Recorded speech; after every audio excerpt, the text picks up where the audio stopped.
घर का बंटवारा। अरे विनोद, तूने हलवाई को सारा सामान तो दे दिया है ना? अक्षय की शादी में कोई कमी नहीं रहनी चाहिए। आखिर सबसे छोटा भाई है तुम सबका। हाँ माँ, आप चिंता मत करो, मैं पूरा ध्यान रखूंगा। मंगल बेटा, तूने तो कहा था कि फूल का ऑर्डर दे दिया है, यहाँ तो फूल पहुँचे ही नहीं।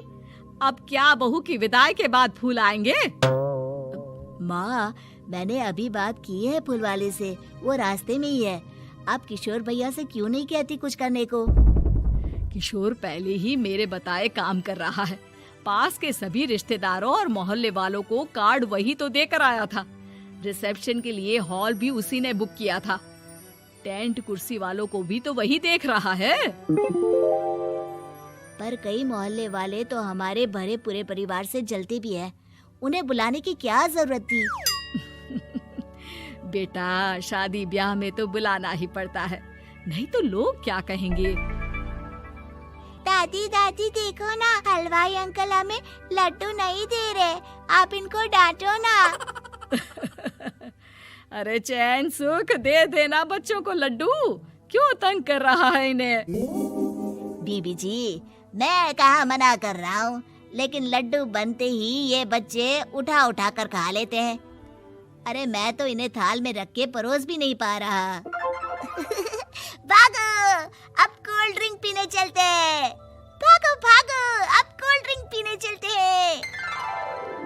जैसे कि आप देख रहे हैं, आज इस घर के सबसे छोटे बेटे अक्षय की शादी है। घर में बहुत चहल पहल है। कुलभूषण की बीवी कमला को फुर्सत ही नहीं है कामों से, लेकिन कुलभूषण और घर के बाकी लोग कहाँ हैं? आइए देखते हैं। अजी, आप यहाँ आराम से बैठकर गाने सुन रहे हो और घर में अभी तक इतने काम बचे हैं करने को। अरे भाई, मेरे सबसे छोटे बेटे की शादी है, इसके बाद तो मैं अब चिंता मुक्त हो ही जाऊंगा। और फिर घर में तुम हो, बेटे बहुएं हैं, तुम लोगों के होते हुए मैं क्यों काम करूं? मैं तो शान से बेटे की शादी में जाऊंगा तैयार होकर। अरे ठीक है, अब आप आराम ही कीजिए। एक बार अभिषेक की बीवी आ जाए, फिर मैं भी आराम करूंगी और मेरी चारों बहुएं पूरे घर की जिम्मेदारियां संभाल लेगी। इतना कहकर कमला वापस अपने काम में लग जाती है। बेटा भी, तू अब तक तैयार नहीं हुआ? किससे बात कर रहा है फोन पर? तैयार कैसे हूँ? सैलून जाने से तो आपने मना किया है, क्योंकि मुझे हल्दी लग चुकी है। भाभीयों को देखो, सुबह से पार्लर में है। अक्षय की शादी हो जाती है और नंदिता बहू बनकर घर आ जाती है, लेकिन इस घर की खुशियों को मानो किसी की नजर लग गई थी। नंदिता के आने के बाद आए दिन घर की शांति भंग होती रहती। अपने माँ बाप की इकलौती बेटी को इतने बड़े परिवार की जिम्मेदारियां कहाँ संभालनी थी। अभी देखो ना, मेरे हाथों की मेहंदी भी अभी नहीं उतरी है और तुम्हारी मम्मी ने मुझे घर के कामों में लगा दिया। मैंने सोचा था कि घर की सबसे छोटी बहू होने के कारण मुझे सब पलकों पर बिठा के रखेंगे, पर यहाँ तो पलक झपकने की भी फुर्सत नहीं मिलती। देखो नंदू, शादी के पहले ही मेरे घर वालों ने तुम्हें और तुम्हारे पेरेंट्स को बता दिया था कि मैं जॉइंट फैमिली में रहता हूँ, तो फिर अब ये शिकायत क्यों? और फिर तुमसे पहले मेरी भाभियाँ भी तो आई थी शादी करके, उन्होंने तो कभी कुछ नहीं कहा।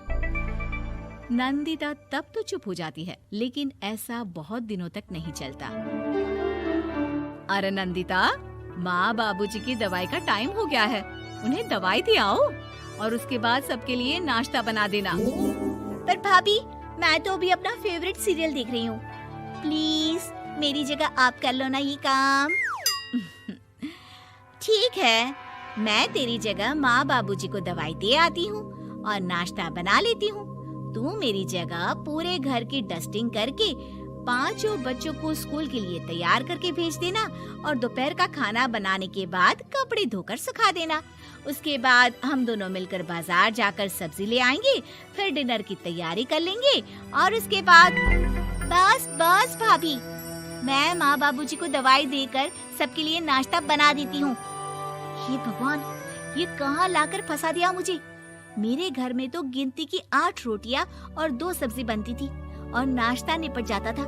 यहाँ तो रोटियों का ढेर और सब्जियाँ बड़े बड़े पतीलों में बनानी पड़ती है। नाश्ता बनते बनते लंच का टाइम हो जाता है और लंच बनते बनते डिनर का। अभी मुझ में तुम्हारे पूरे परिवार का नखरा उठाने की और ताकत नहीं बची। मैं ऐसे नहीं रह सकती। अरे तो क्या चाहती हो तुम? मुझे अलग रहना है बस। तो ठीक है, हम कल ही शिफ्ट हो जाएंगे किराए के घर में। इतना बड़ा घर होते हुए हम किराए पे क्यों रहेंगे? ना जी ना, घर में ही दीवार खड़ी करो अपने हिस्से के आगे। घर के साथ साथ घर की खुशियों में भी दीवार खींच जाती है। ऐसे ही कई महीने बीत जाते हैं और नंदिता माँ बन जाती है। बच्चे के आने से अभिषेक के कंधों पर खर्चों का बोझ आ पड़ता है। अभिषेक का बोझ कम करने के लिए नंदिता भी पार्ट टाइम जॉब कर लेती है, लेकिन इससे उसके सर पर नौकरी, घर और बच्चे की जिम्मेदारी बढ़ जाती है। नंदिता, ये क्या है? तुमने घर भी ठीक से साफ नहीं किया, ना ही मेरे कपड़े धुले हैं। चिंटू के बाल भी कटवाने जाना था, देखो उसके बाल कितने बढ़ गए हैं। अरे करती क्या हो पूरा दिन तुम? मैं करती क्या हूँ? तुम्हारा नाश्ता और लंच बनाने के बाद चिंटू को डे केयर सेंटर पर छोड़कर आती हूँ, फिर खुद ऑफिस जाती हूँ। पूरा दिन काम करके आने के बाद बिना आराम किए बाजार से सब्जियाँ लेकर आती हूँ, घर आकर खाना बनाती हूँ, चिंटू को देखती हूँ और क्या करूँ मैं? तो किसने कहा था अपने सर पर इतने काम लेने को? मत जाओ ऑफिस। ऑफिस जाए बिना घर के खर्चे कहाँ से पूरे होंगे? चिंटू की डे केयर का खर्च, उसके लिए बेबी फूड का खर्च, प्रेस वाले का खर्च, ये सब तुम्हारी सैलरी से होता नहीं है। अगर परिवार से अलग नहीं होती तो इतनी मुसीबतें नहीं उठानी पड़ती तुम्हें परिवार के साथ मिलकर काम करने में दिक्कत थी, लेकिन काम तो अब भी बहुत है तुम्हारे सर पर। चिंटू को भी डे केयर भेजने की जरूरत नहीं पड़ती। उसको गोद में खिलाने के लिए दादा दादी और घर के सभी बड़े होते। उसके साथ खेलने के लिए उसके भाई बहन भी होते। मेरे तीनों बड़े भाइयों के बच्चे भी बड़े हुए हैं, लेकिन बिना महंगा बेबी फूड खाए, क्योंकि मेरी माँ और भाभियाँ बहुत अच्छे से जानती है कि बच्चे को क्या खिलाना चाहिए। बिजली के बिल जैसे खर्चे भी सब मिलकर बांट लेते थे। लेकिन तुम्हें तो सबसे अलग रहने में ही मजा आता है, तो अब शिकायत क्यों करती हो? बस करो अभिषेक, बस करो। मैं मानती हूँ कि मैं गलत थी। मेरे एक गलत फैसले ने हमें बिल्कुल अकेला कर दिया है सबसे। एक घर में होते हुए भी हम बाकी परिवार से अजनबियों की तरह रह रहे हैं। अभिषेक और नंदिता की सारी बातें घर के बाकी लोगों को सुनाई दे रही थी। तभी कमला बोल पड़ती है। अरे नंदिता बहू, किसने कहा कि तुम अकेले हो? तुम्हारा इतना भरा पूरा परिवार है ना तुम्हारे साथ। हम तो बस ये चाहते थे कि तुम अपनी गलती समझ जाओ। अगर हम तुम्हें समझाते तो शायद तुम ना समझती, लेकिन अपनी गलती का एहसास तुम्हें खुद हो गया है, तो अब तुम समझ चुकी हो परिवार में एक साथ रहने का मोल क्या होता है। मम्मी जी, मुझे माफ कर दीजिए, अब ऐसा दोबारा कभी नहीं होगा। अरे माफी बाद में, पहले मेरा पोता जरा मेरी गोद में तो दे, और तू जाकर सबके लिए चाय बना ला।